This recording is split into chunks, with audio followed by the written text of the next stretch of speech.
sake. Hello there, and welcome back to the FFS podcast. I'm your host, Praddy, once again, and this is episode 1 of season 4 of the main FFS series. I probably had to say that because we have other series going on as part of the podcast, but this is the main one. This is the one we began with. This is the one that's continued for 4 seasons. And yeah, so if for those of you joining us for the first time, wanting to know what this series is about, so in this series, we talk to guests about the breaking news or the top stories in the world of football. But I suppose we've started to also progress to topics that people don't really speak about, or sort of off field topics, like we try to call them, left field, off field, whatever you want to call it, where we kind of taken a topic that is not really in the mainstream media, something that we probably came up with in discussions with each other. And yeah, we just thought, why not voice it out in the public and get your thoughts on that? I mean, it's always a great idea, right? Voice your opinions in public. Who's ever going to say no to that? And who's ever going to criticize that? Like, come on, like social media, they're going to enjoy this. They're going to have a field day with all of this. But all right, so talking about today's topic, and this is one of the left field topics that um, we I think it's perfect to start off the season with it. It's something that we started even last year and a couple of years before. So today's topic is talking about manager academies. I'll explain that in a little while later, but the topic basically came about when Alankrith, who you can see on here, or if you're listening to this on the audio podcast, because this series is the only one that is available in an audio version. So if you're listening to it, so Alankrith and I, we sort of discussed this. I suppose when uh, Nagelsmann left for Bayern, I think Jesse Marsch came into Yeah, RB Leipzig, yeah. And we were talking about, how Red Bull have this sort of, they have these managers who they can simply just pluck out from any of their sister clubs and hire as their own. So I mean, Leipzig being the biggest of the Red Bull brands, and then you sort of can pick it up from Salzburg or New York or any of these sister clubs, and they always have somebody uh, ready made for the type of job. It may or may not work, that's a different point, but they already have someone. They don't have to spend months in sort of doing an interview process. Now that sort of kind of started the discussion, and we slowly made our way through talking about how, sort of like in Formula One, where Red Bull have these academies, where, or in football, where they have these player academies, where they have players who, they train, develop, and then they're ready for the main teams and the bigger teams. So is it possible to do that for managers? And what is the likelihood that will happen in the future, where we not only invest in managers, just general public, not general public, or invest in establishing managerial academies, and then taking ownership of people, of the candidates' careers, and see them through the entirety of their contract or even longer, and then have fun with that, sort of have fun with playing around with people's lives, uh, you know taking them to different clubs, developing them, and then of course over time commercializing them, probably sell them to the highest bidder or trade them with another club for another manager. So that's kind of discussion that we're going to probably have over the next hour or so. So you that's know, about we're giving FIFA free ideas for their next video game, right? This is what you exactly. I mean, knowing EA, they'll probably add it, and then they'll probably charge us, the people who Yeah, gave them the idea. They'll probably charge us for that, and yeah, that's going to be typical Electronic Arts and EA Sports. So yeah, they should. That's exactly the manager mode or manager career, right? When they say take uh, charge of the, or create your own manager and then start their journey, we're talking way before that. So like double the prequel, House of Dragon style prequel, 120 years before the actual events happen. So yeah, we're going to be talking about that. And to help me talk and discuss about this, we've obviously got Alankrith, because it is the birth child of our ideas. So, Alankrith, welcome to the podcast. I'm glad we can have you on here. Why don't you tell us a bit about yourself to people who haven't seen you in the umpteen number of podcasts that you've already been on? Yeah, it's great to be back on the podcast. So yeah, for guys who are like new listeners, I've been on the podcast over the last couple of seasons quite often. I'm a Bayern fan. Um, Bit over a decade since I started watching football, and Bayern's always been the club that's stolen my heart. You could say, yeah, great watching them. We can't complain with the treble and the sextuple and everything. So yeah, good journey so far. Awesome, great. And when I spoke to Alankrith about talking about this, about potentially recording this particular podcast episode, I thought, yes, we're doing something left field. And of course, there's only one other person who we've ever done left field topics with, and that is Arjun. And I also thought it'd be sort of uh, great because we did an entire episode on the Red Bull model and RB Leipzig and you know the whole Red Bull model in football. So I thought great. So we it started off as something that was sort of focusing on Red Bull. We expanded it now a lot more. And I thought, yeah, need to get Arjun on this. I'm glad that he's on here. And so Arjun, welcome back to the podcast. Glad to have you on here. It's been a while though. I think, of course, we didn't after November last year. Didn't do any podcasts since then. Glad to have you on here. And why don't you tell us a bit about yourself? Yeah, happy to be back. Thanks for having me back. I think it's now season 4, and I've been here since season 1, where we did the first one on Atalanta. Uh, Yeah. Oh, yeah. and Yeah. I think that was the first. Red Bull was the second, and then now. So yeah, I'm pretty happy to do topics which are kind of not so mainstream also. And yeah, I'm an Arsenal fan. I've been an Arsenal fan since 2009, and yeah, it's kind of happy times now. So also Is repping that the the new jerseys. jersey? Yeah, the new one. Yeah, Yeah, it it's a looks new really one. good. It's a new away one. Like I've heard that all 3 jerseys are sold out this year.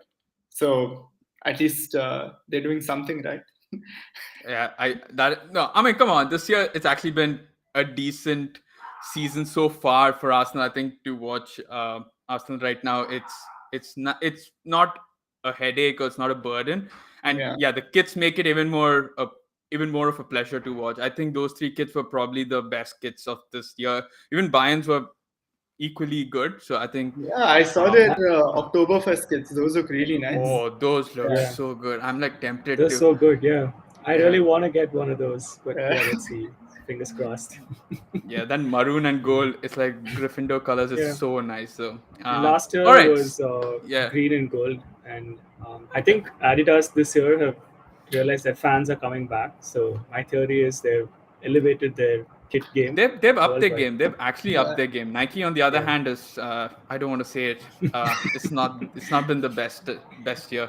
yeah. But yeah, I think Adidas definitely upped the game. All right, so let's talk about this guy. So what we're going to do is we start off with what the current scenario is with managers, how they are sort of supported by clubs that they've either played for in the past or have managed for a temporary time, and then we'll transition to talking about what the future would look like, whether these clubs would look at establishing their own managerial institutions in the near future where they would oversee candidates, whether it be ex players or even the public come in, they train for their coaching badges, and then we'll talk about all of that. And then we'll probably end it with talking about how the market would be for managers, whether it be similar where if you want a manager, you can still ask for it, the club will have you buy out their contract and then you get them, or rather the club has to pay off the contract, the club that's selling the manager has to pay off the contract, so like we've seen tons of times with Jose Mourinho. So it's stuff like that. All right, so let's talk about what the current scenario is. And Arjun, I want to get your thoughts on this. Like, so as far as you know, what is the environment that managers are now in? Like, in terms of how clubs sort of support and develop them, what is the condition right now? yeah. Right now, I think there is like a lot of promise, especially because football as a sport is becoming more and more like they're trying to perfect it. So I think there's more money into the sport with some teams. So like again, like Red Bull, as we talked about, Man City, as we spoke with the City Group, they have so much money that they're trying to actually create not only a conveyor belt for players, but also a conveyor belt for like managers. And right now you have Jesse March, Marco Rose, like so many managers who have come in who have been part of the Red Bull Academy. From Man City, like if Guardiola leaves one day, when he does, I've been hearing that the next two people who are in line for that job are Arteta and Vieira, who have also been part of that setup. So, they also like to recruit within that setup. But I think money is the main factor that prevents other clubs from doing it right now as well. But it does have promise. And I think that also kind of shows how, you have to invest now to have a better like like balance your books better like 5-10 years down the line. Like even using Man City as an example, right? Because they what took over in 2008 2009, and one of the Yeah. first things they did was invest in the academy, like invest in the training setups in Man City. They didn't go around spending a billion on players instantly. They first said, okay, let's revamp the training ground, revamp the facilities. And even the players who've been there, like Company and all of them, have spoken like very well about how Man City have gone about that rebuild. And right now, I think when clubs have been bought out, like Newcastle, I think they're using that as a model to, uh, follow and go ahead with that. So right now, there have been more and more clubs who have this model where they're making football more accessible to the general public.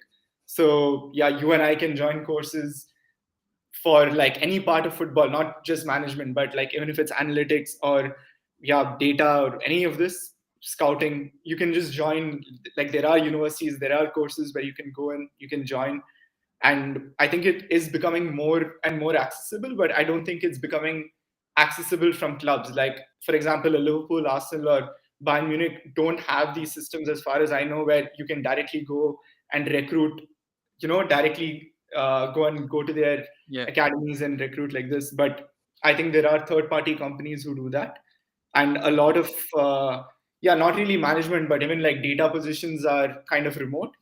A lot of scouts are also quite remote, so it's not that every hire is in person in the campus in the training center of the I club. mean, So but that's the best part, right? To be at Arsenal Football Club, to be involved there. I think, yeah, I mean, the remote thing is great in terms of being accessible, but yeah. ideally, I want to be at Anfield, or I'd want to be in Liverpool's office in Liverpool itself, at least where I have some chance of meeting them. But yeah, I understand what you're saying, and fair enough. I think that is sort of true in what the current situation is. But Alankrit, I Arjun mentioned Man City and all that, but I suppose the real pioneers in this entire situation that we talk ourselves in is your friendly neighborhood RB Leipzig.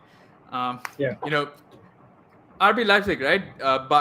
Bundesliga's favorite child, the black. Not I wouldn't say even the blacks, the golden sheep of the. Everybody loves Golden a sheep. RB Yeah. Leipzig. Yeah, yeah. Everybody loves an RB Leipzig, don't they? But Yeah. like, to be fair, they are the sort of ones that came up with, or the ones Mm. that I remember who've come up with the model of having sister clubs that not only are in the same league, who are not in the same league, but in different leagues where they can, I won't say exploit is being a little harsh on them, but sort of Mm-hmm. invest, develop, and then utilize Yeah. them in the right way. And I want to get your thoughts on the current situation that we find ourselves with managers. Yeah. So Red Bull initially started off with just that one team in Austria because they're from Austria, and they've been they know how to function in sport because they have various sport investments, and they went from clubs. They moved to America because they thought that's a huge market and the MLS was coming up, and that's where they first, I think, got that idea of, hey, you know what, that there's talent here, and if we develop this talent, we can bring that talent over to Europe, and that's probably going to be cost effective because no one's looking at America for talent in specific, because everybody back in say 2008 2009 focused in Spain, Croatia, maybe England, Portugal, like just the main European continent, or in South America, where Yeah. football is already established. You have these conservative, not conservative, but traditional sort of youth systems and schools and notable sort of people who are trustworthy in finding talent. But RB, when they went to America, they saw that there's obvious talent here, and we can recruit them for cheap because no one's looking at us. And they sort of flew under the radar when all this was happening, because one club that was also doing something similar to this was Chelsea, but they partnered with sister clubs like Vitesse, where they would buy like random talent, that like really good talent across Europe. Like Marco van Hinkel, he was bought by Chelsea. I think he made two appearances for them, maybe like few, very few. Yeah. But he had a stellar career at Vitesse, and he even loaned out to AC Milan. I think they finally sold him to AC Milan. So they made a profit on the sale. Chelsea was doing this. They were buying talents from Europe. They had a good academy, and they would constantly loan them out. That was like their business model. They would like get these guys for cheap. They wouldn't even invest in them because they sell them out to sister clubs, and then they sell them for like a profit. So Chelsea was doing something similar. RB tried to like use the same concept but in a different way, and I think that can be adapted to managers as well, because when you see the City Football Group, RB, whatever they're doing, they're giving exposure to coaches to one manage in a league where there's not too many eyeballs on you, so there's not much pressure. Of course, you have pressure to deliver results, but you also have the time to work from like with the group without having to worry about ego clashes and mentality and media and all that. So you have your mind focusing on getting your tactics and your philosophy through, and that's really helping these coaches establish a name. So now the current manager for Salzburg, I can't get his name, but he's touted as the next Nagelsmann simply because he's young, and he's also doing a stellar job. And Nagelsmann was not an RB product by any means, but Yeah. he did so well there, and he was the first coach that a big club like an elite powerhouse in Europe bought out of a contract. They paid 30 million to get his services. Like, so that was like, I guess, the gold standard sort of recognition that RB was looking for, because they wanted validation to see if that model is working, and they knew it was working for their own recruitment, but now they know that it's working for like a global market space. So now they can definitely invest in more coaches. I'm sure this new coach might also get bought out of his contract if he keeps delivering good performances. Like you're always going to have teams with more money wanting to get uh, players, data Yeah. analysts, whoever from a smaller team. Like, no disrespect, but a team that's not in the same league as the other. So yeah, I think like RB is definitely found a space in the market. They bided their time, and they're now reaping the rewards. Yeah, and it's so amazing to see what I mean. RB is basically just a sports drink. That's all Red Bull it Yeah, was, and the yeah. fact that we're using them as a sort of model in sports, not only whether Mm. it be football, whether it be Formula One, it's insane to see the sort of dynasty that Dietrich has built. It's and like you Mm. mentioned, I think as opposed I forgot about Chelsea, but yeah, I think Chelsea's partnerships were again a huge sort of Yeah. revelation at that point of time, where they partnered with any sort of club in Europe who would be willing to take their loanees. And they had I don't know, I think Yeah, a Arjun, lot, you a might lot. know the figures, but we had tons, at least I'm pretty sure more than 50 odd loanees at some point Mm. out from Chelsea at one of these clubs. But yeah, in terms of like what you said, Nagelsmann being bought, I feel like that was sort of the indication where I think our topic began, which was, if someone is willing to buy out a manager for 30 odd million, clearly someone like as business savvy as Dietrich or someone with like RB Leipzig would be go like, hang on, if that's possible. Now, I'm not saying that's foolproof that the next manager who comes in will also be bought out for. I mean, the next one who came in wasn't really successful. Jesse Marsh wasn't that successful at Leipzig.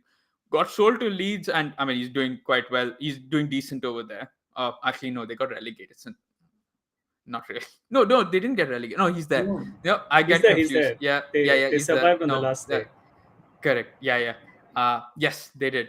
So he's there doing a decent job, or however you want to call it. Of course, players being sold and all, completely different story. But talking about it, there, see, I suppose this is the crux of the matter, which is if there is a market for managers and people willing to pay, whether it be 30 odd million, I don't know, Jose's people have spent God knows how much on Jose Mourinho just to buy out his Pochettino. I think also was bought out of his contract, or rather paid off because Spurs had to terminate. Yeah, I they think sacked most of the Pochettino. payouts are when they sack them, not when Sacked They they. him. sacked them. Yeah, Yeah. Okay, yeah. but yeah, okay, but people are willing to do that, pay money for some managers or whatever it is. So I'm sure in order to get managers in, also they are willing to may not be paying out uh, the contracts, but they're still willing to spend a lot of money on managers. So I think that's where we are right now, where clubs are supporting from a Liverpool's perspective. Also, like Gerrard, we I know there's a talk of if Klopp leaves, Gerrard will succeed. It doesn't seem like it given his recent Aston Villa stint, but I think the club has supported him throughout his entire journey, whether it be helping him coach for the under 19s. He did pretty well there.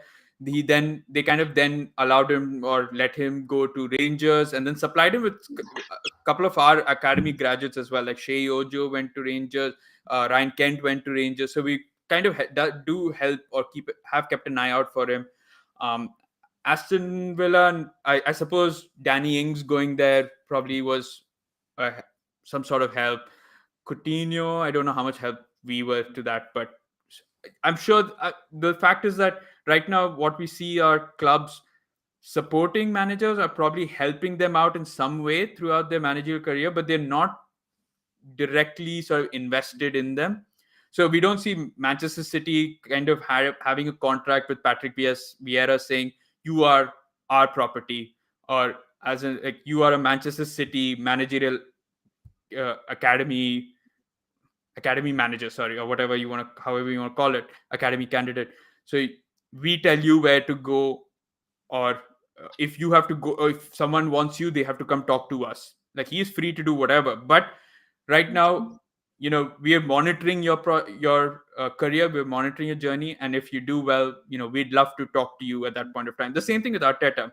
We've seen, I think Manchester City, if it wasn't for Arteta, I don't think would have sold Gabriel Jesus and Zinchenko for that cheap to Arsenal.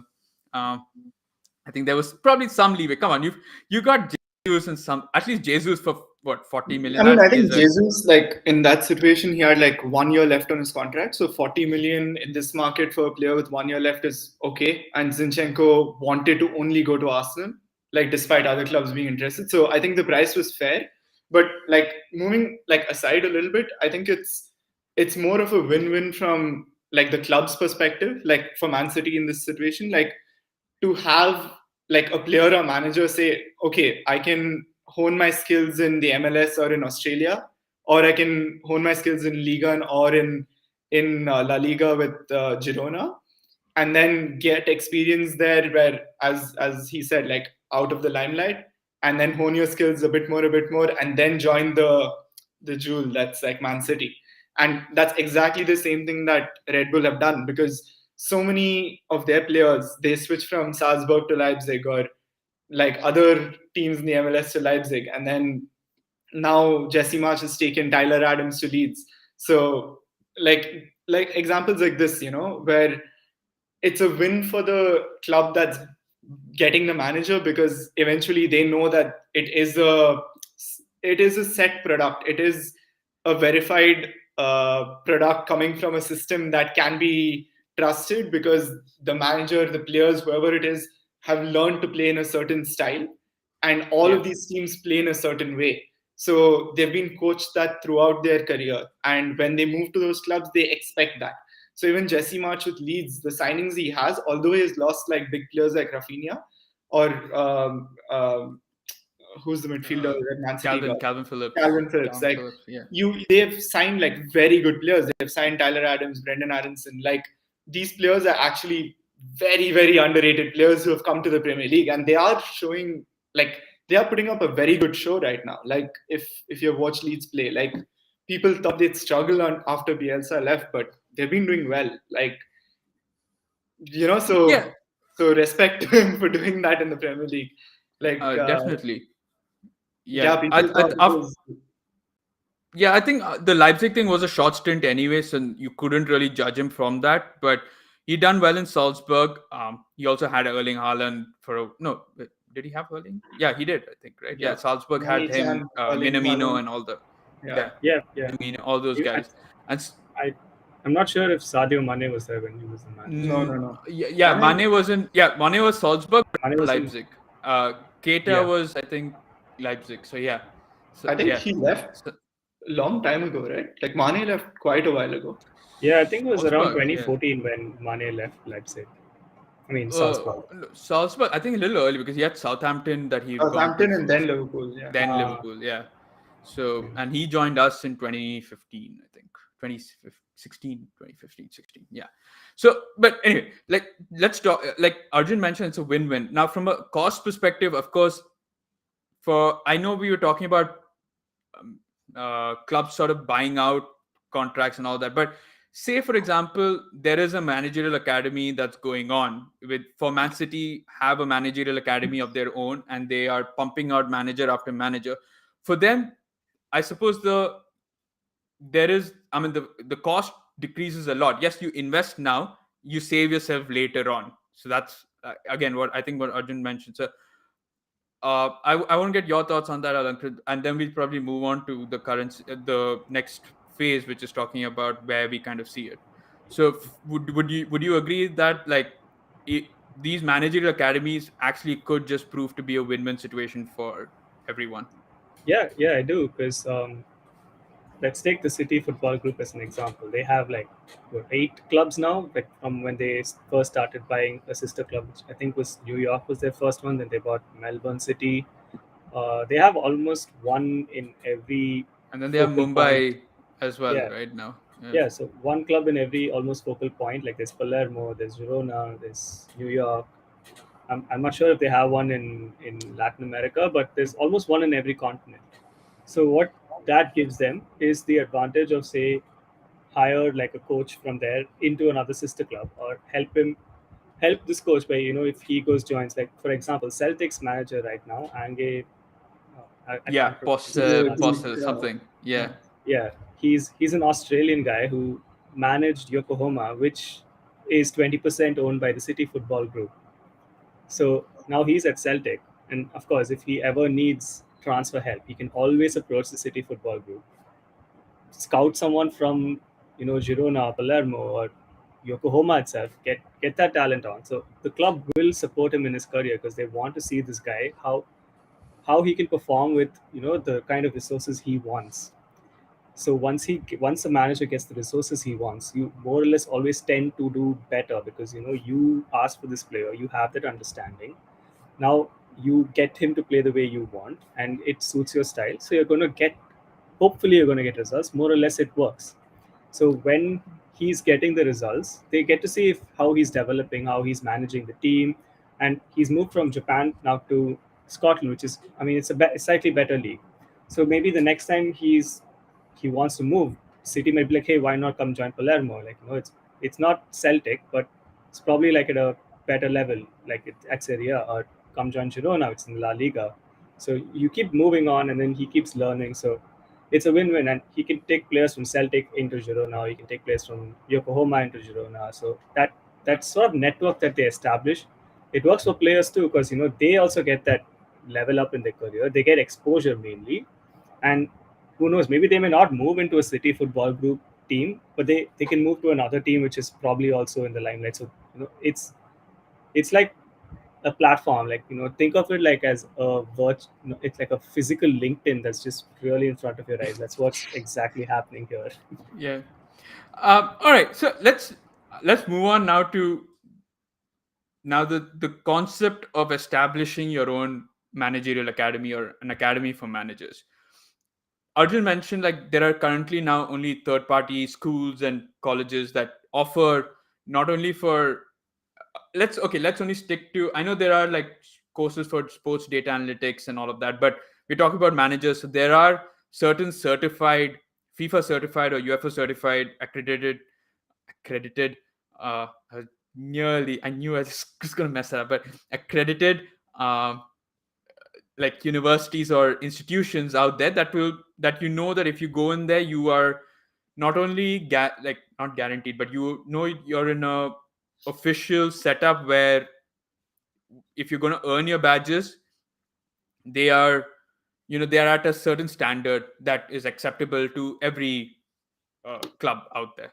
It's not like your, I, I don't know if you guys, I'm pretty sure you guys were alive back there, but there used to be this guy called Arindam Chaudhary, like in India, a long time back, and he used to have this II something, okay?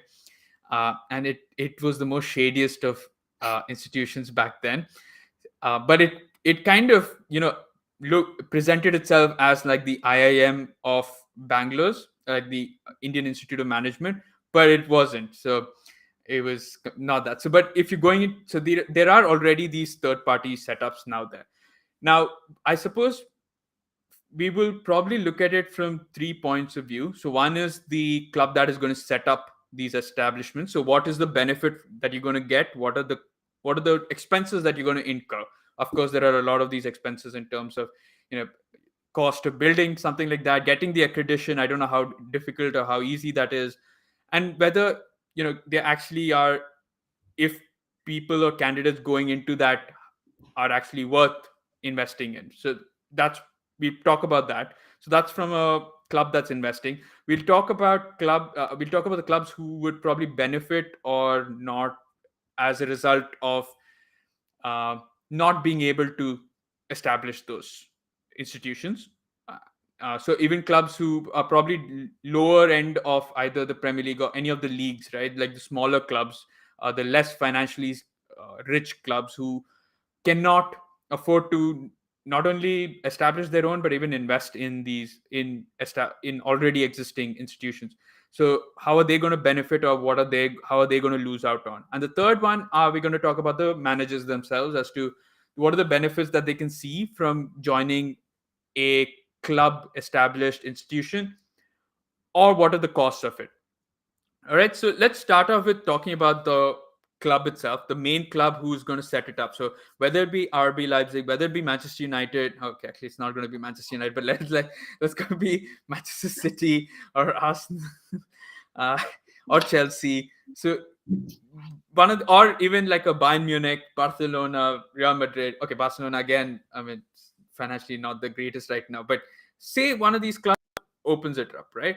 So Alankrit, what are the benefits that you see? We've already mentioned certain win-wins and all of that, but purely from a club's perspective that is going to establish this, what are the benefits that you see from opening up institutions where hire, not only hire, but you offer these courses for the general public and ex-players as well, and then sort of look at it that way, invest in So their careers. the kind of parallel I can draw is, when you're in your work life, you have got there because you did some sort of official education. Like you might have gone to university, or you might have done a very internationally recognized certificate like CPA or whatever, like whatever your field demands you to do, and that's what is getting you your six-figure, seven-figure paycheck every month. So that's your main Wow. thing. Every month, wow. Every, Every month, sorry, wow. I wish, I every wish. every year. Sorry, yeah, Which is this yeah. organization? And I want to join that right now. But It's yeah, the no, Newcastle United Football Club. But yeah, exactly. Yeah. um, yeah. So what these big clubs can do with a lot of money is, what they're offering is, UEFA, FIFA have their own licenses which they recognize, but when you have the sort of financial reserves like a City or an RB, or say even Bayern Munich or Newcastle United, you have the training ground already. You have the world network out there. You have like good standing in the market. So you're going to know where to do, what to do, and how to set it up. So that's not really going to be a challenge. So once you do that, and you already know what UEFA requires coaches to go through, or Yeah. FIFA requires coaches to go through. So you can then offer, say, a completely different sort of thing, like how Coursera or Google offers you like courses to do online in like certain aspects, but like this way you can take off everything on your box, and then ultimately you can just go and tell UEFA like, hey, see, whatever you're doing in your course, these guys have already done in my school, and it's probably even up to standard or better than what you have, because we have, so much more infrastructure that we can I set up. can guarantee the first person is going to say that's Perez. Yeah, exactly. He'll Florentino is probably going do to it. straight away say, Yeah. like, let's I close down UEFA. I was And actually looking at doing something in sports management a couple of years back, and I think Real Madrid has a tie-up with a school in Spain to do football management and football analytics. Like it's a You're right. I third-party was school. also looking into this very Yeah, recently, and Real Madrid offer a yeah, course for yes. exactly uh, this. So I And am sure that he has already thought this. He's like, you know what? Like they kicked yeah, out Super League. I'm gonna kick them out. Like yeah, kick their but I coach, think kick I their think like coaching with staff. the Super League, like if that does happen, like that Mhm. will give UEFA, a club like Real Madrid a yeah, chance to actually do this, yeah, because Yeah. they have the ability to buy a few more sister clubs. They Mhm. have enough investment with the university tie-ups that they already have.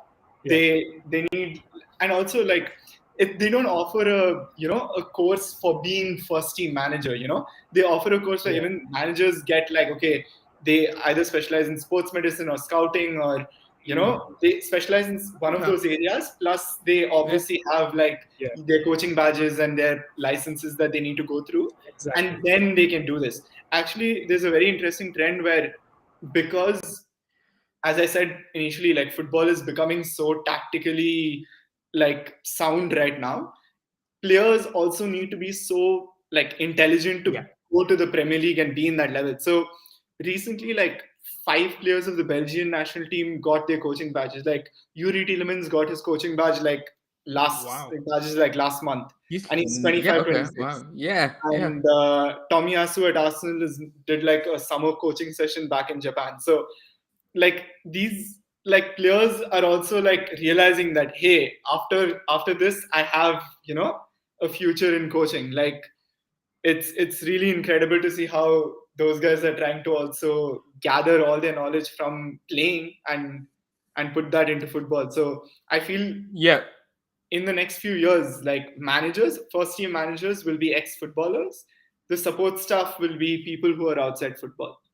I mean, Okay. outside Yeah, playing we'll football. yeah, we'll get to that when we're talking about the manager but I just wanted to, from a club's benefit, it definitely does work, I suppose, in one way, like you mentioned, that you already have the network established. Like a Manchester City already have everything established. So that is probably one fourth of your job done. In terms of finances, I suppose they are quite sufficient, or the owners are quite well off.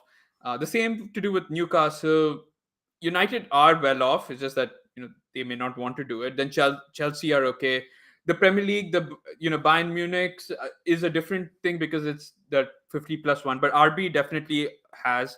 As long as we love to drink Red Bull, Dietrich has an empire. So uh, yeah, I think like it is easier to establish institutions. Like I'm not sure, again, a tradition, how easy it is to get. Like you mentioned, Real Madrid probably linked up because it is easier that way. And of course, that we are open to that. I suppose we are also open to the possibility that right now, initially, they will first link up with existing organizations, see how it goes before they actually establish their own. But if anybody wants to take that step, they have enough money. The Premier League, in terms of just the amount you receive for winning championships or even being in the Premier League, is crazy, just because of the TV broadcast rights and all that. So they have enough to set up their establishments worldwide.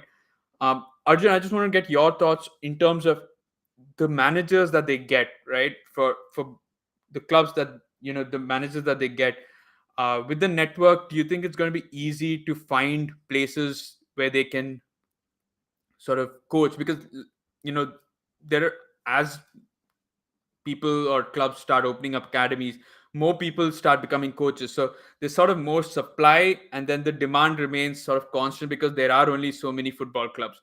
So I want to get your thoughts on how the club would probably deal with that, and also the cost of. I know we spoke about accreditation and stuff like that. So do you see that becoming a huge cost in for the club, or just a minor something to get that they'll get by?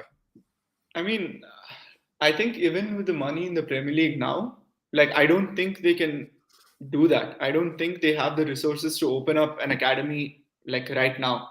Even in 10 years' time, I Okay. don't think individual like unless they have a backing of a state, I don't think they can open up academies, hire people, get everyone accredited. Because as you said, there is a supply demand like roadblock there, and it is kind of interesting because you you have you have some like managers who go to certain clubs and who are very smart Yeah. about the clubs they choose, and that's because they go to clubs that suit their style of play.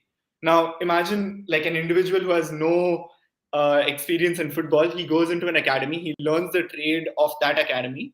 So let's say you and I go and join like this Real Madrid academy, and we understand how to play there. Like where can we practically use that to play, like use that knowledge to play? Because now clubs will, the interest for clubs to have an academy is to have a supply chain or like a conveyor belt of talent who understands their style of play, Yeah. like essentially, right? Like Fair if enough. Arteta leaves Arsenal tomorrow, the next guy who comes in will play the same way. Yeah. If Pep leaves Man City, the next guy who comes in will play the same way. and and that is because they try to, you know, find ways to get that done. But And that would be a benefit for the club, because you don't have to then chop and change the players that you keep buying and selling. Like we see in Manchester United, you have one manager that you get who is so attack minded. Then the next manager who comes who's defensive minded. So he's kind of, you have to sell another five players, buy another five players. Then he doesn't last long. Then you have to do that. So that is definitely a benefit for the club. yeah, I just want to clear that up. So yeah, continue. yeah, no, it's a huge benefit for the club. So from the individual's perspective, like there is so much demand that I don't really think that there is that opportunity for someone to go into that top level where you're the manager or the first team manager for club. If that Yeah. happens again, it's rarities, right? Like how Yeah. many people without, even today, without a football background of any sort has gone into that level?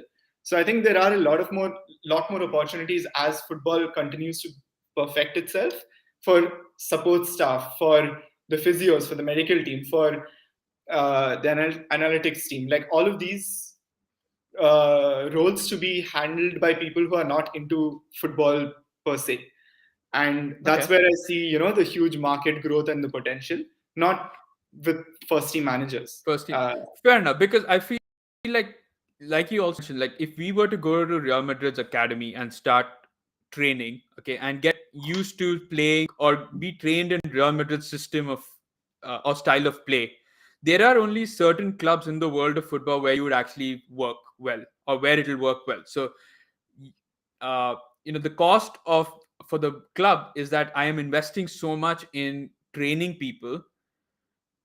It'll work. The benefit is it'll work for me, because as my current staff move on or they get jobs somewhere else, I already have backup with me.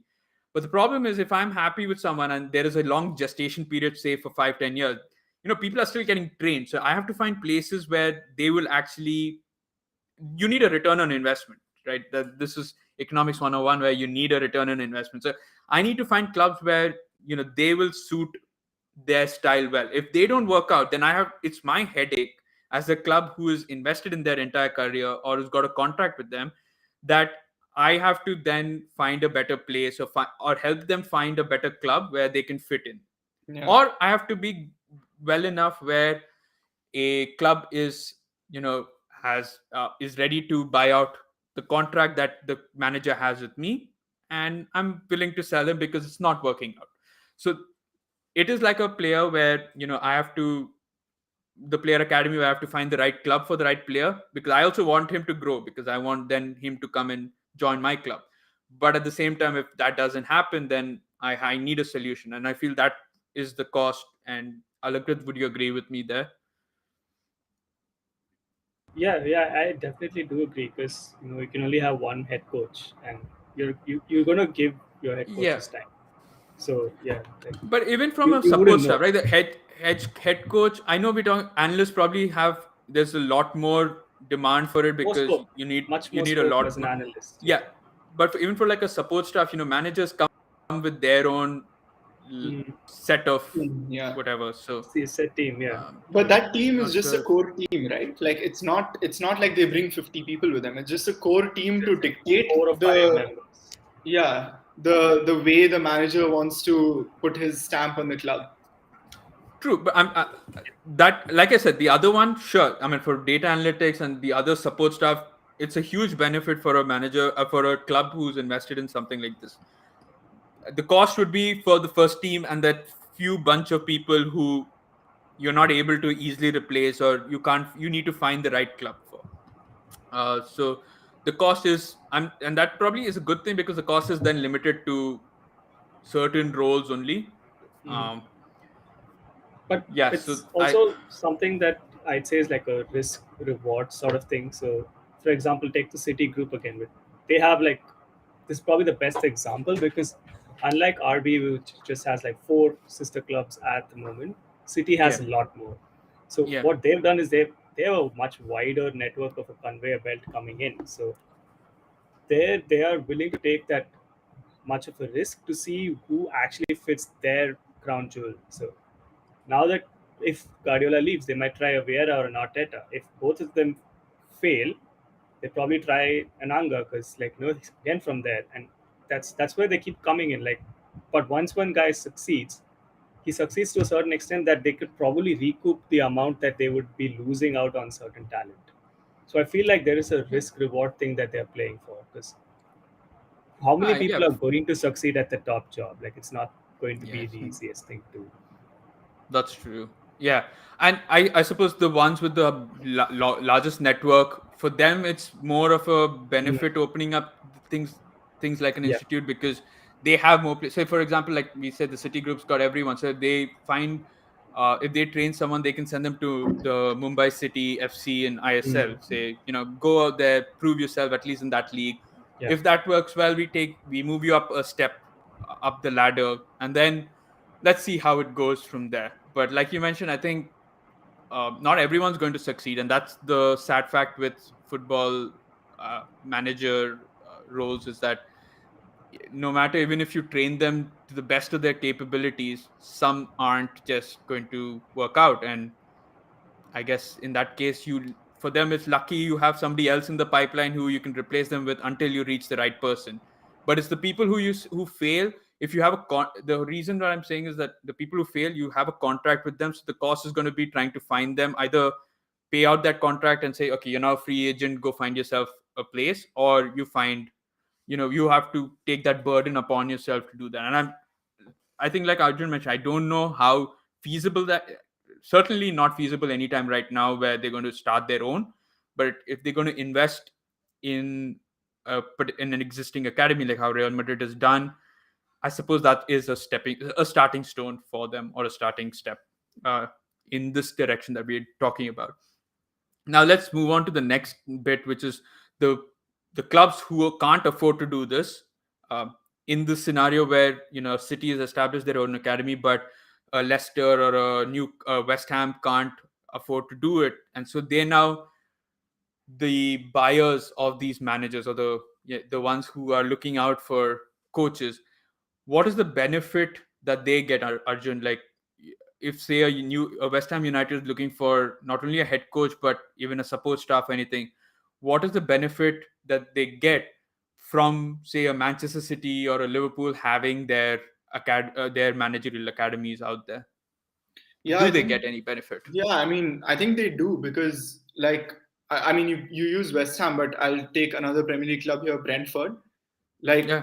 the guy who owned Brentford was a gambler who a Danish gambler who owns Okay. Brentford, Oh and wow. he owned a Danish club and moved to the Premier League and basically got rid of their academy. He got rid of their Oh. youth academy and said, okay, Okay. I don't have enough money for that. I'm just going to use statistics. So he hired a massive team of analysts to just say that, okay, on potential, what signings would be the best. So it was a moneyball approach that Brentford used to get up from the third division to the Premier League. And now those guys are now at Southampton and trying the same approach there. So they're getting managers who and the management staff who actually have a certain style of play and have a Mm-hmm. certain way. So exactly, like Thomas Frank and Hassan Hutel have both been in this job for a long time. And that's kind of what I'm trying to transition into by saying that as long as there's stability from management in football now, I think results will come.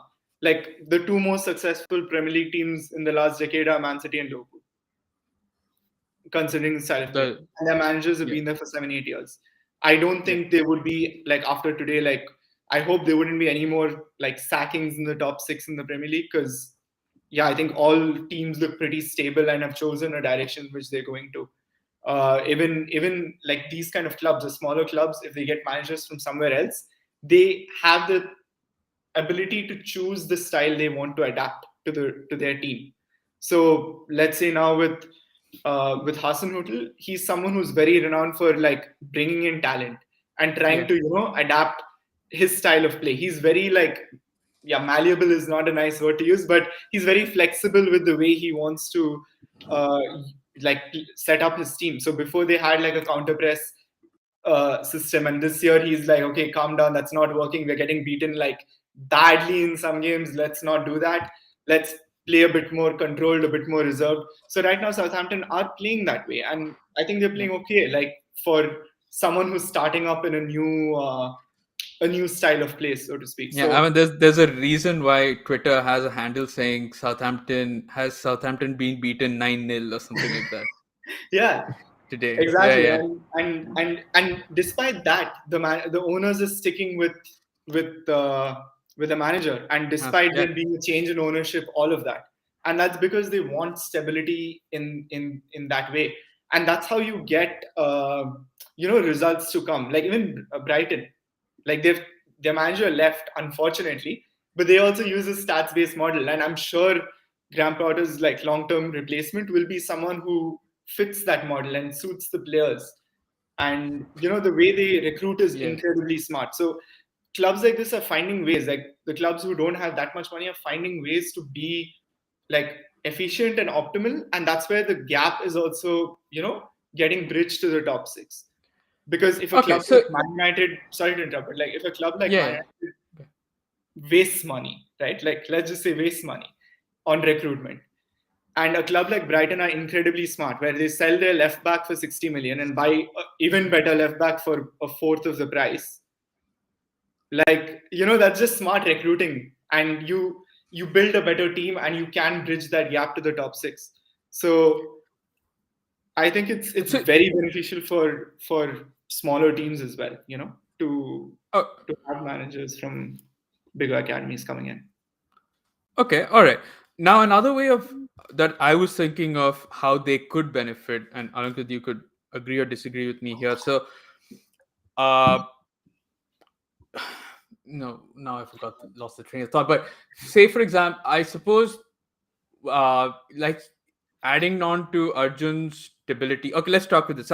Adding on to Arjun's the theme of having stability in the managerial role, would signing players from the academies help in that, because these guys would obviously have contracts with that would probably be tougher to pay out on. So for example, the Man City will want to have a contract with their academy manager saying that, you know uh, I'll put you can go to this job, but they will have to pay out your contract, and this contract might be 30 million, 20 million, whatever, depending on how good that manager is or how experienced he is. And so the clubs below might probably go, okay, if I'm paying 20 million, I might as well have him for the long term. There's no sort of point in having him for a short term. Is that a benefit? Or in today's football terms, even if a 20 million payout needs to be done, if the guy doesn't work out, he could be sacked a couple of years down the line. Is No, I think there needs to be that balance because taking a small club like in Germany, for instance, not all clubs are cash rich, obviously. Yeah. So like a club like Freiburg or even Union Berlin, Yeah, I don't if know. they Let's pay not only 20 million focus on for the a Premier guy, League. Yeah. Yeah. Fair enough. no, yeah, it's the thing is if clubs like Freiburg or Hertha Berlin has money, so I mean let's ignore them. But yeah, Union Berlin, like um, these clubs, they're paying 15 million cash or 20 million cash for a manager, and he doesn't work out. That is a sunken cost because they're not getting that money back, and the results are not going their way. And the only way they make money is if the results go their way. So the reason why Bayern is where Bayern is at, even with 50+1, is because from management, like Arjun said, from management, there's been stability, and how they achieve that is not just in the way they win things. They win things not just by buying talent from the league. That's like it's a very skewed point. What Bayern's actually done is they've put systems in place, and that's what is going to give you stability because that system ensures that there's very less randomness that happens. So you know exactly what you want, and how to get it, and that is what is constantly guaranteed success in growing the club's reputation, and that reputation has given them that brand of Bayern Munich. And when Dortmund beat Bayern in the early 2010s, that started to hurt the brand, and that's when the club started to go ballistic and get Pep Guardiola to improve the systems. So now that's become like a model in Germany. Teams I want to love how emulate being that. They want ballistic to is win. going getting a bald Spanish dude. Yeah, I mean they gave him all the power. Like I mean, Yeah, that's true. up They until did. that point, I'd never seen the board Yeah. give so much power to a manager at Bayern. So um, when that happened, it was a sign that the system is changing and they're adapting to this new thing that, oh, we've been beaten, our brand is hurting. And in Germany, to be successful and get the revenues you want to compete with the Europeans who don't have this 50+1 rule, is only if your brand is not hurt.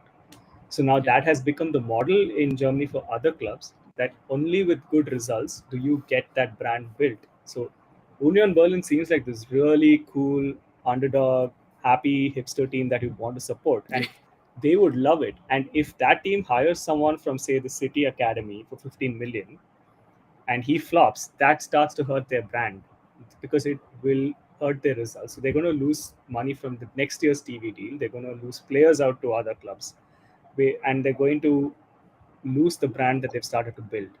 So I think clubs will want to find that balance. That if they're investing in someone, they want results, and that only happens when if you are on board with the same philosophy that the City Academy is trying to instill into their managers or their talents, whoever it may be. So unless you want to go that approach, I don't Yeah. think this model is going to be for you.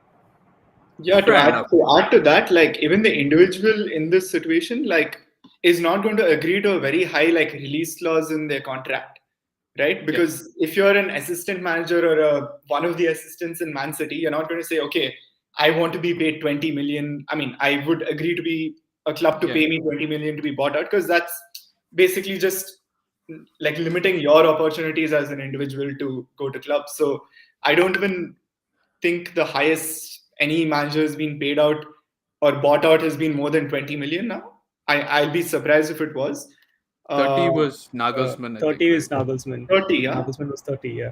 But that is because Bayern were desperate. There was no big Yeah. candidate out there, and Fair we enough. needed to replace Flick with someone But again, he's a who's long-term agile. appointment, right? So, and Bayern, I Yeah. feel, have the ability to do that in the Mhm. German league. Like, I don't think any other Yeah. team in the German league could have gone out and done that. So, Yep. And Right. it's definitely a long-term appointment because the kind of investment that Nagelsmann's getting, Yeah. it's very similar to what Guardiola got when he came in. Like he got so much power. Nagelsmann's getting that in different aspects. They installed that huge TV. So unless they're having this picture of Nagelsmann staying here for at least 10 years, that is like a complete waste because the next guy who comes in might Uh, not want that. yeah. So, Probably use it for good watch alongs and that. Uh no, but let's another sort of benefit that I suppose the clubs could get is that they know that these managers that they're getting, they are of a certain standard. And say, for example, like we mentioned, like Real Madrid, Man City, these guys could say that we're better than what UEFA is providing you. So if the standards are that good, and if they've seen evidence of that standard being implemented. I'm not saying that they blindly take into faith like, oh, Man City has to start its own academy. They're saying it's better, so might as well let's go. No, I'm saying if they've seen the benefits of that, then they know that what they're getting, even if it's a little more expensive, for a manager, for a real manager, if it's probably 10 million as a release clause, even if they want to get that manager, then great. They know that they're getting someone who is of that standard, and of course, has is trained in the sort of style that they want. I'm not saying that they're just getting any person from any just from Man City because it's Man City. They are also they play that style and they want a manager who's trained in that style. It could be Man City, it could be Leipzig, it could be any of these clubs, Inter Milan, AC Milan, anyone. So that is obviously a benefit. Now the benefit also from we're talking about clubs who aren't in the network. Now for clubs in the network, like the sister clubs, for them I see a benefit because they don't need to worry about having to scour the world for a manager who is well trained. Mumbai City is probably going to be playing or will be told to play a certain style, the Manchester City style, if by and they will be handed it. I think I don't know about you guys, but I feel like for sister clubs, I feel like they'll be handed these managers rather than them having to say, I want this. City themselves, the main parent group, might be like, we're giving you this manager because we think he is good for you. And I feel like that might be a cost for the sister club, like because the choice is no longer theirs. And this is for talking about clubs who have who are sister clubs or who have been established as part of the group. Now I'm not partnership clubs. Like if I just partner with another club, I don't have any say about who they want. So for them, I suppose the cost isn't that much. But I feel like for like a Leipzig, if Leipzig says, Salzburg, I am giving you this manager because I feel like this manager is going to do well, Salzburg will not be able to say no because it is part of the Red Bull brand. Arjun, I want to get, would you agree with me on that? Like for a sister club, that might, the benefits are I don't have to look for anybody because I know who I'm getting. So that way I'm sort of sorted. But I probably can't have a say. I don't know what the contract agreements are now. This is again, I'm assuming that you can't say no and you are handed. Yeah, I mean, I think like if you look at the sister clubs that are being spoken about, right? Like they're not like Man City's sister club is not like Valencia or Villarreal. They're a little, with all due respect, a tier below them, or maybe two tiers below them. So I don't think in that pyramid they put themselves above the interests of their club isn't above the pyramid. It's below Man City's. So I think in that situation, whatever Man City's interests are directly trickles down to Girona. And even for Red Bull, like so many players have moved from Salzburg to Leipzig. And what has Salzburg received? Yeah, I mean, good scouting and getting the next conveyor belt going, right? So yeah, I think they have signed up for that when they're part of that pyramid. I think that's just an unfortunate or fortunate circumstance. But I mean, if you look right now, how much, yeah, maybe another mid-table team in Spain struggles to just stay afloat and survive. I think Girona have it so much better, right? Because they don't have that fear. Like their problems are very different from a, a problem of another like low to mid-table Spanish team. Like if they need a player on loan, they get Douglas Luiz from Man City and not having to go to the third division of Spain and getting a player. So it does have its ups and like good and bad, but yeah, I think overall like this is where you see football going to as well, like for clubs with money and for clubs who are like, I feel like even like Liverpool, Tottenham, Arsenal, like clubs like this, you will have to find ways to get to that level or to break that monopoly or duopoly that's at the top of a league, and each club are doing it in their own ways. Okay, fair enough. Yeah, I agree with that. Let's talk about now the manager themselves, right? So the individual themselves. What are the benefits that one gets? Obviously, you can go now to any of these institutes. You'll get trained properly, UEFA, FIFA accredited. institutions you will get a proper license to coach. So that's all fine. Or you'll have a proper, your data analytics coach. Your analytics coaching is top class, top tier already. So what is the added benefit that you would get if a certain club owns that particular institution? Alankrith? Pedigree. I mean, that's the biggest reason why. Like, I mean, for a normal person like you and me, why do we choose to study at XYZ university? Pedigree. Like, the way the market functions, beat any sort of employment that you're doing, you get recruited from certain universities because employers trust the kind of education you've received. And when city says that we have this academy, we have taught them with these levels of infrastructure and this type of education, which is on par, maybe even better than what FIFA and UEFA does. And here's the evidence to show how they're performing. That's enough. Like, that's the first proof for like employers to hire you. And for normal Joes like us who are not from a football background, that gives us the opportunity to work in football. And that's why you join these academies. So I think that whole package works for a manager, especially who's not from football. And for a guy from football, I guess you already have the necessary background. You're now getting your education and you get maybe a kickstart because you've already got that reputation and you got this education. You might get a better job than what you and I might get, but at the end of the day, it's still just the same recruitment model, how it works. Like, you'll be treated as the guy who's the expert. And Arjun, would, as an individual, whether it be ex-player or a general common public person, would you be willing to, because once you're in a club's academy, you are basically their property, or like we mentioned, there will be some sort of contract. I'm not talking about release clause and all of that, but there will be a contract with that club saying you are now under our uh, umbrella, or whatever, our ownerships, something like that, or our control. um, and I wanted to know, would you be, as a person, I suppose would be very personal, but would a person be okay to be under, be controlled by that, by a particular club, in and have the club sort of decide their career or where they're going, their path?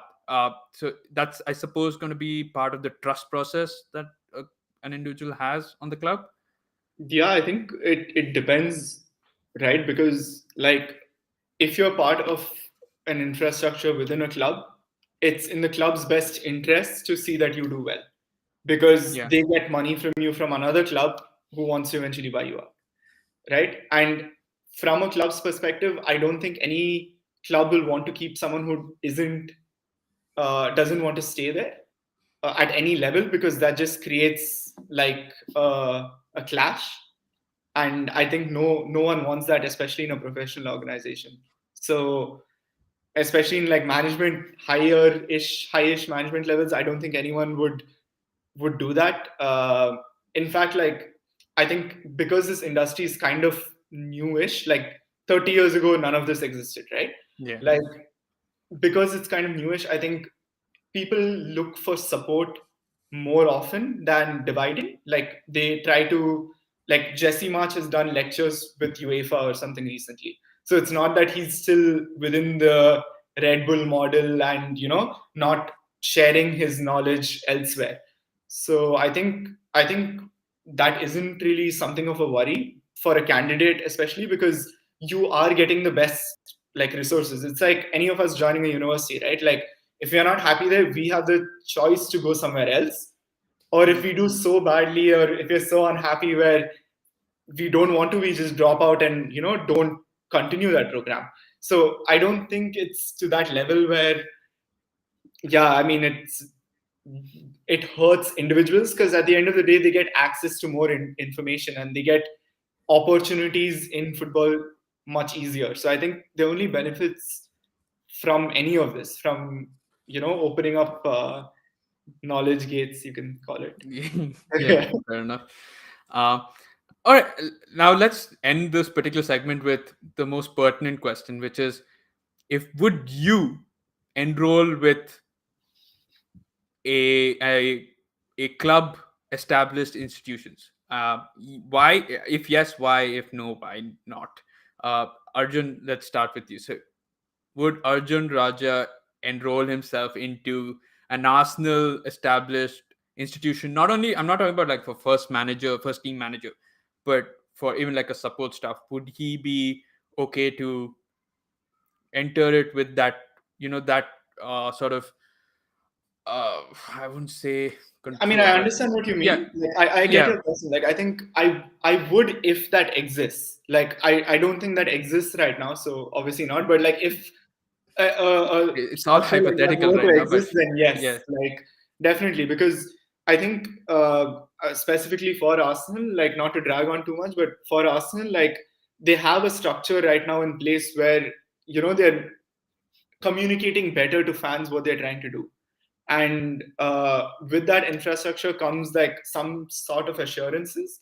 And I'm sure like with an like if they were to open an academy, it will be with a particular brand of football. And right now, like there is so much of a connect between the fans and the team and the players manager, because the team generally excites them.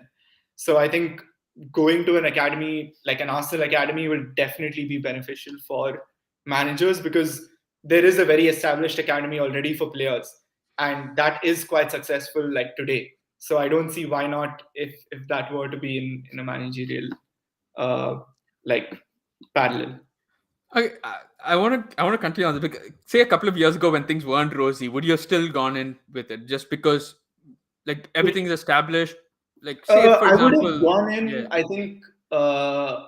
I think it depends when. If you ask me when Arsene Wenger was in charge, probably no. okay. Uh, if when Unai Emery was in charge, no. But when Edu joined, I think yes, because I think So he you're set up. yeah, okay. Yeah, Go because I yeah. think he set up the infrastructure in such a way that it's very well defined. Like, and the new, I mean, the Kroenke family have taken full control of the club in 2018. So, Yeah. since then they have had the chance to kind of implement their own philosophy in whatever way they seem fit. And yeah, now they're also like from a player perspective, they're also tapping into the US market a lot. So things like this, and I think right now there is so much clarity and potential. So even if they were not doing so well when Arteta's first season, I probably would have said yes. Fair enough. I think yeah, it was the infrastructure that you were looking at. Yeah, fair play. Like That if it's is a important. professional like decision that I want Yeah, to take for my career, then yes. yeah, fair enough. Yeah, I'm taking that you want to get into that role, just not like for Yeah, any yeah, yeah. hypothetical is you want to get there is such an academy and the institution is Yeah. fair enough. That is something that I'm leaving to be variable, but the fixed thing is you are interested in it. Is that Alankit? The same question for you. Would Alankrith Shankar go to Bayern Munich? Uh, I'm not gonna say it in German because I don't know what the term is for institute and for management is. But would he enroll in that? Yeah, 100%. Because I'm quite passionate about sport, and if I have the chance to do some sort of work for the club of my dreams, I would take that opportunity, especially if that club has an academy and it's giving me that education to show my skills, hone my skills, show my skills, and one day get employed by them if I of the level they deem they need. So yeah, I would definitely join them. There's a very similar parallel in cricket, if you don't mind me digressing for a minute. Like Go there's ahead. there's a very similar parallel in cricket. Like Rajasthan Royals, they have set up this sort of academy for almost every aspect of cricket analytics and cricket management and everything, and they partner with Deakin University in Australia. So what they're doing Okay. is very similar to what this question is. Would people want to join such an academy, and why? And the reason is, this gives you the education, it shows that you have the passion, and ultimately you develop the skills to maybe get employed by them. So it is very lucrative as a proposition to me, and yeah, I would definitely do it instead. All right. What Great. about you? Awesome. um, I don't know. I from an analytics perspective, yeah. If I'm managerial, it's gonna be tough, man. I feel like I'll fret a lot about where I'm gonna be and how like the reason is like which place I want to be in and how well I'll be suited to adapt. So I think I'll fret a lot about it. It'll be exciting. I'm not gonna lie. It'll be really exciting to work for Liverpool or to be hired by Liverpool, even if it's not for the main Liverpool football club, but just to be sort of have that aspiration that one day I could be. But I think my role would probably be a lot more support staffish than it is be first team manager. Data analytics, I'd love to be part of the recruitment team, or where they're doing a lot on data analytics. That'll just be a lot of fun, because that's where the fun is actually, to without the the fuss of being on the pitch and having to do all that managerial stuff. But yeah, I feel that, yeah, that's where my thing. But as a whole, yeah, I probably look into it. I think the structure wise, I think we have is all right. I don't think I can't really think of whether we've really structured it in a way that we've got something like a city football club. In networking, we are still way behind. So I think that's again something to think about. But I think with it, for a chance, if I dreamt of it, if I wanted to do that, and if it's there, yeah, why not give it a shot and try and see how it goes. Uh, but all right. So I suppose the last question now that I have is: will there be a commercialization of managers? Will we see it, clubs making huge profits on players, using them as another source of income or as a revenue stream? It's not, I mean, unlike, I don't know if it's going to be the same level as players, where you can have many of them. But given that there are a lot of academy graduates that you could probably sell off, this just sounds like slavery over here, but it is commercialization of people. And like, for example, you've got 10 people in one batch. You take two people, the top two, you take them for yourself, and the rest eight, you're willing to sell them off to other clubs. And that is where you could earn a profit from that, because you've invested X and you're now getting a return of X plus whatever. So Arjun, I want to get your thoughts. Is there a possibility, and it may be 10 to 15 years down the line, but is there a possibility that this could be a reality for us? I don't think commercializing or commercialization of managers would, purely because I don't Okay. think the numbers add up. Like, I don't think a club in a lower division would pay like huge amounts of money. Right. Even like a third of what Bayern paid for Nagelsmann, I don't think they pay like 10 million for a manager, because I don't think that's sustainable. I think it'll be maybe small sums of money, like below a million, which in football terms is not a lot, especially for the top division. Um, but I think lower divisions, I think there will be a footballing pyramid where managers can get into those jobs without having experience, like footballing, like being playing experience in football and stuff. So I think yes and no. Like, it will be commercialized from universities' point of view, where universities will take a lot of money to give people a degree and things like this. But I Yeah. don't think they will have like release clauses for like crazy amounts of money. I Okay. just can't see that happening. Alankrit? Yeah, I completely agree. I don't think that small clubs would be willing to buy players of academy, I mean, buy managers of academies, because whatever budget they have, they'll want to expend that on player recruitment mostly, because that's what is going to get them results. So a good manager I is mean, obviously going to it's not accelerate results, it. it is results. I mean, results, yeah. A good manager is going to accelerate the process, but Fair not enough. it's not worth a 10 million investment, or when they could have gotten a player for that much money. But the Uh, one way it would work is what, like how Arjun said, when the universities can take you on for a certain fee, and then they can maybe help you get a platform. That's probably where the commercialization could happen, but I don't see clubs buying you for big amounts.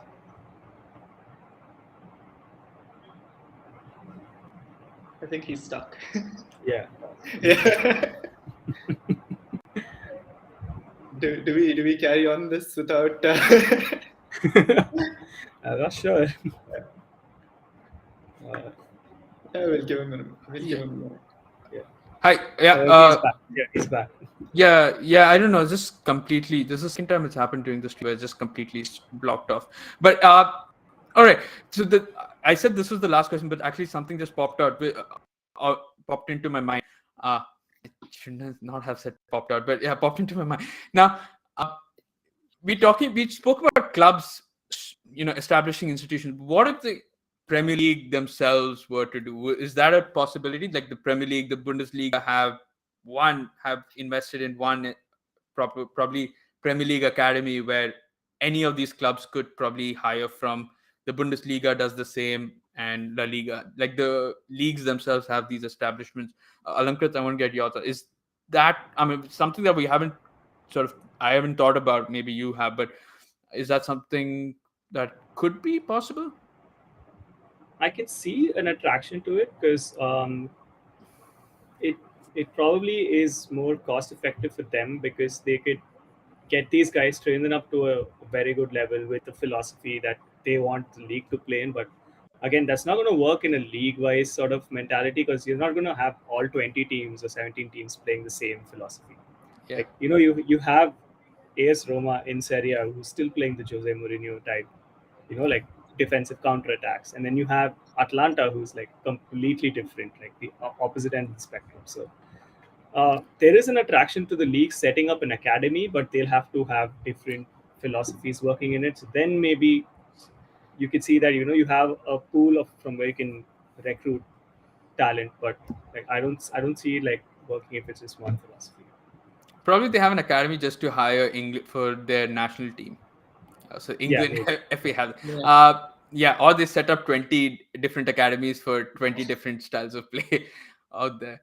Arjun, I want to get your thoughts also on this. Yeah, exactly that. I was about to say that it makes complete sense if they're hiring for their national team because they can then define that process as well. But yeah, I don't see how the FA themselves would benefit if they just have a whole talent pool and they don't get anything from that. Like, yeah, I mean, I don't, and I also see football becoming a bit more decentralized. Like, Mm-hmm. as we spoke, like, I think this whole like podcast was about that, right? Like, was Yeah. about how like clubs own or have an authority over their recruitment process and style. And I think that's where it's heading towards and away from centralization more. So I don't see, unless it's for their national teams, I don't see like FAs having like an academy like this because again, you as of today, you still have to get like your UEFA coaching badges and stuff like this to even be eligible to join clubs. Um so I think that's as far as it'll go. I don't see any more advancement there. All right, great. So I guess that's where we stand with what the whole topic was, which is setting up manager academies, whether they are feasible, whether they work, what are the benefits, what are the costs for each of the parties: the party that is setting up these establishments or investing in them, the parties that can't, but or the sister clubs who will probably be looking at these academies as a buyer, and of course the managers themselves. So we've probably got, I suppose this is probably a very thorough uh, overview of what our opinions are on this particular topic. So but if you have anything differing that you think about this particular topic, if you think that academies are only going to be beneficial, only going to be only worsen the already existing footballing ecostructure, then fair enough. Let us know in the comments down below. You can let us know even on Twitter and Instagram when I post these, the post about the episode. So yeah, do check it out. Also, do follow us on Instagram, Twitter, and Facebook. The user IDs are on the screen right here. You can also check us out on YouTube. And for Spotify, Apple Podcasts, Google Podcasts, or any other platform where you listen to audio podcasts, we normally only release this particular series on the audio version. So go check it out. You can check out our previous years as well, where we've not only done this, we've done other series as well. So you can go check it all out on these podcast platforms. Do hit the like button, comment, share, and subscribe to the YouTube channel. and also we'd love to hear from you if you want to be a part of the podcast as well. But I guess that's about it for episode one. So thank you, Alankrith and Arjun, for being a part of this episode. It was certainly, I mean, a really interesting start off for season four. I think, it couldn't have gotten any better in terms of the discussion here. I think we've covered all of our points that we wanted to, all of the, yeah, basically all the point. I don't think we missed out on too much. And yeah, I can't wait to hear from you, and I can't wait to host you soon in the near future, whether it be for similar stuff or when we're doing watch alongs or we're doing like tier listing stuff, and even for our in-depth interviews with our guests, which both of you I know are going to be part of. So can't wait to do all of that. And yeah, like I said, can't wait to see you all soon. Yeah, likewise. This has been fun, and I can't wait for the next time. Definitely. Yeah, I really enjoyed this as well, and yeah, hope to be back soon for this. Yeah, definitely. And we've got a couple of more really interesting episodes panned out. I suppose I can give you a spoiler alert or a little sneak peek. I think the next episode might be on India's ban from FIFA, so the AIFF ban, and then their subsequent return. And then we'll also be talking about the newly introduced Premier League sexual orientation training that these players have to go through. It's something that skipped everyone's sort of mind. It came up on Twitter, and it's sort of just gone under the radar because there were a lot of transfers during that point. The transfer season was still in its heydays, so it's something that we will be discussing also as to why it was released at such an odd time, and why it wasn't picked up and like really blossomed into something that boomed into something huge. So we'll discuss all of that, including all the recent incidents as well. So I guess that's about it but that'll come next week or so. But that's it for episode 1 of season 4 of the FFS podcast.